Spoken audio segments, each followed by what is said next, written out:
अस्सलाम वालेकुम व्यूअर, मैं हूँ डॉक्टर बिलाल अहमराना और आप लोग देख रहे हैं हैंडसम माइंड टीवी चैनल। मुझे उम्मीद है मेरे तमाम व्यूअर खैर वाफियत से होंगे। और आज हम बात करेंगे हमारे मुल्क में इस टाइम पर एक भूचाल मचा पड़ा है और वो है कि मुल्क में पेट्रोल और डीजल की कीमतें हाई हो गई। 150 था, बहुत ज़्यादा समझा जाता था, उसके बाद 180 कर दिया और अभी हफ़्ता पूरा नहीं हुआ कि इन्होंने उठा के 210 कर दिया और डीजल भी इस स्पीड से इन्होंने बढ़ाया है। तो बात यह है कि जब पेट्रोल की कीमतें ज़्यादा होती हैं तो इसका मतलब हर चीज़ के अंदर महंगाई आती है।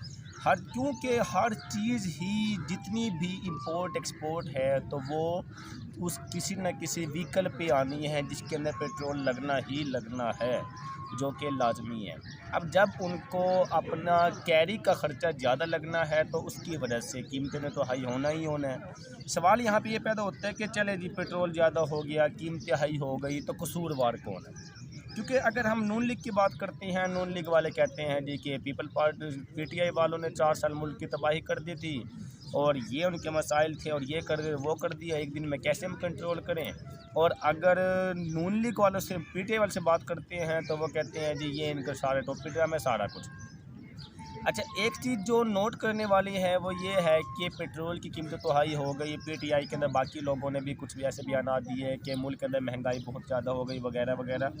लेकिन एक जो समझने वाली बात है वो ये है कि इमरान खान का अपना कोई खातिर ख्वाह बयान सामने नहीं आया इस हवाले से कि इमरान खान हालांकि जिस तरह से अब तो अपोजिशन में खिलवाएगा वो अपने आप को, क्योंकि अपोजिशन तो मौके की तलाश के अंदर रहती है कि गवर्नमेंट की कोई भी खामी दिखे और उसके ऊपर फ़ौरन से बात करना शुरू कर दें। तो इस टाइम पर अभी तक इमरान खान ने कोई भी ऐसी बात नहीं की, कोई स्ट्रॉन्ग, कोई ऐसे ऑथेंटिक अल्फाज के जिसके अंदर उसने ये बातें की हों कि इस गवर्नमेंट ने उठा के पेट्रोल की कीमतें बढ़ा दी और जिसकी वजह से मुल्क के अंदर महंगाई का गिराव काफ़ी ज़्यादा ऊपर चला गया, हमारा जीडीपी रेशो की ऐसी तैसे फेर के रख दी। इस हवाले से अभी तक कोई खातिर ख्वाह बयान नहीं आया, जो इस चीज़ की तरफ भी इशारा जाता है कि इस गवर्नमेंट ने अपने उतरने से पहले ही आईएमएफ के साथ ये मुआहिदा कर रखा था कि जी हम पेट्रोल की कीमतों को हाई कर देंगे और इस तरतीब से फलां दिनों के अंदर कर देंगे।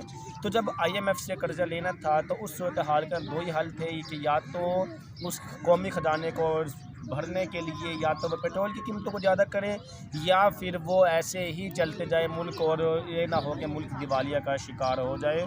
तो अभी जो ताज़ा 3 रिपोर्ट मिली है उसके मुताबिक ये भी है कि नून लीग वालों ने कोई ऐसे अथेंटिक कोई डॉक्यूमेंट्स दिखाए हैं कि जिसके मुताबिक पीटीआई वालों ने पहले से ही ये सारा का सारा मुआहिदा कर रखा था। अब इसके अंदर वल्लाह इल्म किया, इसके अंदर सच कौन है झूठा कौन है।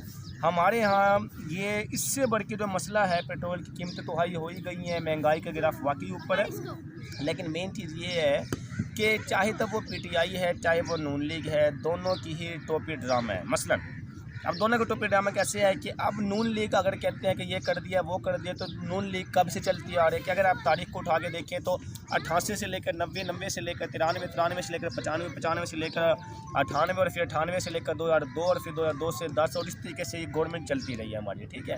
2 साल उसने, 3 साल उसने, 2 साल उसने, 3 साल उसने, ये सारा का सारा डीलिंग थी आपस के अंदर, भाई आप लोग कर लें हुकूमत, फिर हम करेंगे, फिर आप कर लें, फिर हम करेंगे। इस तरतीब से उनके मुआहिदा आपस के अंदर टूटते रहे जिसकी वजह से असम्बलियाँ तहलील होती रहे, पिछले प्रोजेक्ट्स जो कंटिन्यू ना रह सके और नए असम्बली में इमरान आके पार्लियामेंट के अंदर बैठ गए। अब वो उसके ऊपर कैसे मुमकिन था कि वो सारे सारे सिस्टम को लेके चलते। और अगर इसकी नून लीग की अगर बेसिकली अगर आप लोग तारीख उठा के देखें तो बहुत पुरानी तारीख है, कोई आज की तारीख नहीं है ये। तो बात ये है कि इतने अरसे में वो जो टाइम गुजरा है सारा का सारा, इतने अरसे में ये लोग करते क्या रहे हैं, तो वो खाली नाराबाजी करते हैं। इसका मतलब तो ये हुआ। और रह गई बात पीटीआई के हवाले से, तो पीटीआई भी एक, मैं ये नहीं कहता कि गलत जमात है, क्योंकि अभी तक इमरान खान के ख़िलाफ़ कोई ऐसा खातिर ख्वाह केस सामने नहीं आया करप्शन के हवाले से, ठीक है। और कुछ लोगों का मानना ये है कि जी पठान का बच्चा है, करप्शन नहीं करेगा, लेकिन उसके अंदर भी खामियां काफ़ी सारी है। जहांगीर तरीन चीनी चोर केस के अंदर सामने आ गया, बहुत सारे और ऐसे माफिया जब सामने आ गए तो उनको बचाने वाला भी वही है।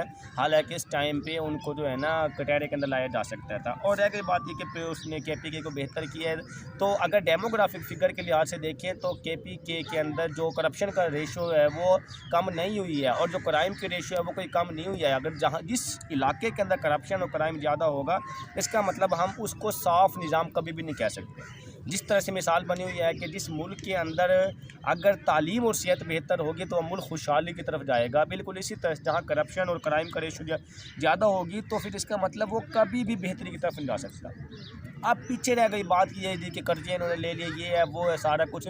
तो भाई ये सिर्फ व सिर्फ अवाम को बेवकूफ़ बनाया जा रहा है कर्ज़ों के नाम पे। ठीक है, कर्जे उतारने पे मुझे ये बताएं, असम्बलियों के अंदर बैठने वाले जितने भी लोग हैं इनकी तनख्वाहें कितनी होती हैं और जो इनका प्रोटोकॉल होते हैं, अच्छा जो ये मिनिस्टर बैठे हैं इनका प्रोटोकॉल कितने हैं। अब इसी तरह से प्राइम मिनिस्टर तक के प्रोटोकॉल को उठा के देख लें आप लोग। ठीक है, ये हज़ारों लोगों नहीं, सैकड़ों नहीं, बल्कि इससे ऊपर लाखों की तादाद के अंदर वर्करों को रखने के जो अरबों रुपये ज़ाया किए जा रहे हैं। तो मुफ्त के भाई एक पीएम के लिए 2 बंदे काफ़ी है प्रोटोकॉल के लिए। आप बाकी किसी भी डेवलप्ड कंट्रीज़ को उठा के देख लें, वहाँ पे जो पीएम का और सीएम का प्रोटोकॉल होता है तो वो इस तरह नहीं है, वो तो साइकिलों पे आ रहे होते हैं। फिर हम कहते हैं जी नहीं जी हमारे मुल्क के अंदर फ़लाँ मसला और ये और वो फ़लाँ इनका सारा कुछ। इनफैक्ट होता क्या है कि आप लोगों को ना जब तक हम अपनी आवाम को अपने मातहत नहीं रखते, दबा के नहीं रखते, डिपेंडेंट नहीं रखते, उस वक्त तक हम सियासत नहीं कर सकते। इस मुल्क के अंदर जो सच्चाई है वो यही है कि खुशहाली लाने के सारे ख़िलाफ़ है। अब खुशहाली लाने के सारे ख़िलाफ़ क्यों हैं? क्योंकि अगर खुशहाली आई तो जिन लोगों के ऊपर वो पाँव रख के सियासत करते हैं तो वो लोग तो बुरे, तो कहानी मानना उसका।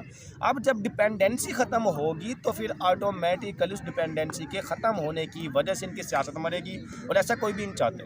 इसलिए आप तारीख उठा के देख लें, बलोचिस्तान के अंदर बच्चे ने टॉप किया, उसको फायर मार दिया। आप KPK की तारीख उठा के देख लें, किसी को अच्छा काम करना शुरू किया, उसको फायर मार दिया। आप भुट्टो की तारीख उठा के देख लें, जियाउल हक को 88 के अंदर उठा के देख लें कि उसको तैयारी के अंदर मार दिया। तो जब भी इस मुल्क के अंदर किसी ने कोई बेहतर करने की कोशिश की है तो हमेशा उसके ख़िलाफ़ एक्शन लिया गया है। ये जो करप्शन का जो लेवल है या ये जो सोशलाइजेशन का जो लेवल है, ये एक बंदे का हिस्से में नहीं आता, ये हर बंदे के हिस्से के अंदर आता है। इसके अंदर कसूरवार मैं समझता हूँ सियासी जमातें तो हैं ही है, उसको तो निकाल दें आप लोग, क्योंकि उसको बनाने वाले भी तो आप लोग ही हैं ना, हम लोग ही हैं ना। और किसने कौन लाया है उसको? मेन चीज़ ये है कि सोशलाइजेशन कंसेप्ट ख़राब भी एक घर से शुरू होता है। आप कभी अपने आप से पूछे कि जब आप घर में कुछ खाने पीने की चीज़ लेके आते हैं तो बेटे को पहले देते हैं, बेटी को बाद में देते हैं। तो मुझे ये बताएं, जब घर के अंदर आपको इक्वालिटी का नहीं पता चलता तो हम नेशनल और इंटरनेशनल लेवल पे कहाँ पे जाके हम बात कर रहे होते हैं? तो हमारी रगों के अंदर ये पाकिस्तान जिन हालात के अंदर बना, जिन्होंने कुर्बानियाँ दी, उन लोगों को उठा के पीछे फेंक दिया गया। तो हम लोगों ने उठा के जिन लोगों ने कुर्बानी दी उसको जब जितना पीछे फेंका गया, इस मुल्क के अंदर तबाही हुई है।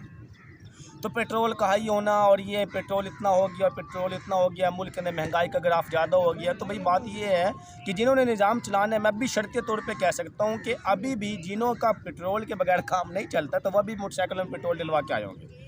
और मैं चैलेंज के साथ कह सकता हूँ कि पेट्रोल 500 भी हो जाए तो वो लोग जिनका काम नहीं चलता, मैं उनकी बात कर रहा हूँ, जिनका चलता वो तो पैदल भी चल के जाएंगे, जिनका काम नहीं चलता तो वो 500 भी पेट्रोल कहते वो पेट्रोल डलवा के जाएंगे। क्योंकि हमारे मुल्क के अंदर एक बंदा गलत नहीं है, हमारे मुल्क के अंदर हर बंदा गलत है। हमारे मुल्क के अंदर हर फर्द को अपने अंदर तब्दीली लाने की कोशिश कर रही है। ये सियासी जो टोपी ड्रामा है सारा का सारा, ये सियासी पेट्रोल का मसला कोई नहीं है।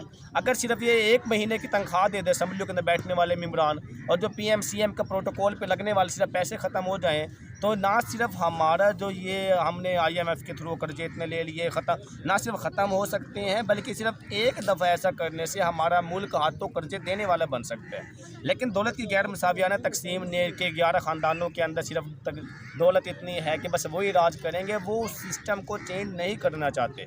और अगर कोई समझता है जी PTI उसके ख़िलाफ़ है तो ऐसा नहीं है। PTI का भी जहाँ पे दाव चलता है तो वो भी करता है। मैं किसी सियासी जमात के फेवर में बात नहीं कर रहा, मैं ओवरऑल बात कर रहा हूँ। क्योंकि अगर हम बात करें कि जी PTI ने कहा था जी कि हम इसको कुछ भी हो जाए हम अब इसको रियासत मदीना बनाएंगे। आपको पता है जब मौलाना साहब जंगवी साहब ने जाके बात की असम्बलियों के अंदर कि जी रियासत मदीना के नारे तो लगा रहे हैं तो इस मुल्क से सबसे पहले हमने इंटरेस्ट सूद का ख़ात्मा करना होगा, तो PTI वालों ने क्या कहा? उन्होंने कहा जी दुनिया का सारा काम कर लेंगे, सूद का ख़ात्मा नहीं कर सकते। कुरान पाक ने वाज़ेह लफ्ज़ों में कहा है, या तो मेरा अल्लाह झूठा है नाउज़ुबिल्लाह, और अगर मेरा अल्लाह सच्चा है तो फिर हम ज़बरदस्ती किस तरह से कह सकते हैं? और जितने भी काम थे, अच्छा फिर कुरान पाक में वाज़ेह तौर पे लिखा हुआ कि औरत का काम घर के अंदर बैठने सिवाय मजबूरी के, मजबूरी है तो वो कमाएगी भी, मजबूरी है तो वो घर से भी निकलेगी, लेकिन उसके अंदर भी उसकी कुछ पाबंदियाँ हैं कि अपना जायज़ तरीके से दुपट्टा करके वगैरह वगैरह। अब ये जो नारेबाजी हैं सारे के सारे कि औरतों को रोड पे लेके आओ और PTI के जलसे में सबसे ज़्यादा यही होता है। फिर हम रियासत मदीना के ठेकेदार भी बन रहे होते हैं जी के लोग यहाँ पे आएंगे और सारे का सारे यहाँ पे इस तरह का माहौल पैदा कर देंगे। तो भाई यहाँ पे एक मसला इक़्तिदार के हवस का है। अब वो जिसका बस चलता है वो अवाम को बेवकूफ़ बनाने के लिए वो इक़्तिदार की हवस के अंदर वो उस काम को कर गुजरता है। इसके अंदर कोई भी सियासी जमातें ये सारी नाम की बनी है। हाँ, एक हल है, अगर आप लोग आज भी चाहते हैं कि इस मुल्क के अंदर, अच्छा फिर वो तरीका बताएं। इतनी बातें मेरे सुनने के बाद आपके माइंड में आ गया होगा, अच्छा फिर वो तरीका बताएं कि जिस तरह से हमारे मुल्क के अंदर बेहतरी आ सकती है। एक तो मैंने बताया कि ये प्रोटोकॉल ख़त्म करें सारा का सारा। दूसरा ये कि जब आप तारीख उठा के देखें सन 712 के मोहम्मद बिन कासिम के हमले से 1757 के जंग प्लासी तक 800 साल मुसलमानों ने हुकूमत की। आपको क्या लगता है उन्होंने दौलत के ऊपर की? नहीं, उन्होंने ईमान और कुरान की ताकत के ऊपर हुकूमत की थी। आप मेरे नबी की तारीख को उठा कर देख लें, जब जहालत के दौर के अंदर कदम रखा तो दौलत पे हुकूमत की थी? नहीं, ईमान की ताकत पे की थी। आप सहाबे कराम को उठा के देख लें, आप वली को उसको अब्दाल को उठा के देख लें, जिन्होंने निज़ाम चलाए थे वो ईमान और कुरान की ताकत पे चलाए थे। और इस मुल्क के अंदर हमने बच्चे को तो अंग्रेज़ बनाया हुआ, कपड़ों से लेके उसकी किताबें तक कि हर चीज़ अंग्रेज़ी से हट के हमने करने ही कुछ नहीं है। तो जब तक हम दीनदार लोगों को आगे नहीं लाएंगे, ईमान वालों को आगे नहीं लाएंगे, हाफिज़ और आलिमों को हम ला के नहीं बिठाएंगे। हाफिज़ और आलिमों को तो PTI ने आते थे पहले दिन ही खल्ला मारा था कि कोई हाफिज़ आलिम नहीं बचे थे असेंबली के अंदर बैठने वाला। हम एक तरफ से कहते हैं जी ठीक है जी PTI ने अच्छे काम भी किए, भाई अच्छे और बुरे काम सारों से होते हैं, लेकिन जो जेन्युइन बातें हैं वो मानने की हैं। तो जब तक हमारी सोसाइटी के अंदर नंबर 1 पढ़े लिखे लोग, वज़ीर कानून उसको बना दिया जिसने सारी ज़िंदगी कानून ला को हाथ में लगाया, वज़ीर तालीम उसको बना दिया जिसने सारी ज़िंदगी जो है ना BA उससे पास नहीं होती वो वज़ीर तालीम बना बैठे। और भाई उसका क्राइटेरिया तो चेक कर लें, जो उसको फील्ड देने लग रहे हैं, मिनिस्टर बना रहे हैं, उसके मुताबिक उसको पता चलता है उस चीज़ का। जब तक हम पढ़े लिखे लोगों को, दीनदार लोगों को आगे नहीं लेके आएंगे, जब तक हम अपने मुल्क से ये जो प्रोटोकॉल सिलसिला इसको ख़त्म नहीं करेंगे, जब तक हम इंसाफ के तकाजे अपने ही हाथ से शुरू नहीं करेंगे, कि अपने घर से शुरू नहीं करेंगे, बेटे और बेटी को एक जैसी चीज़ और एक टाइम के अंदर नहीं लेके देंगे। मिसाल के तौर पर खिलौने लेके आए या चाहे आप खाने पीने की चीज़ लेके आए तो बेटी को पहले दें। ठीक है, कितने लोग होंगे? 2% बड़ी मुश्किल से निकलेंगे। हम बेटे को हमेशा तरजीहात देते हैं। तो ये वो फैक्टर हैं जो कि सच्चाई पे मबनी है। हम अपने मुल्क के निज़ाम के अंदर नक्शे को चेंज कर सकते हैं। अगर किसी को ये बातें मेरी समझ में आया है तो खुदा पेट्रोल का रोना धोना बंद करें और अपने हिस्सा डाल दें। कोई ये ना कहें कि मेरे तो इख्तियार में नहीं है, आप अपना हिस्सा डाल दें। अपना हिस्सा डालना क्या होता है कि आप अपने घर में चेंजिंग ले आए।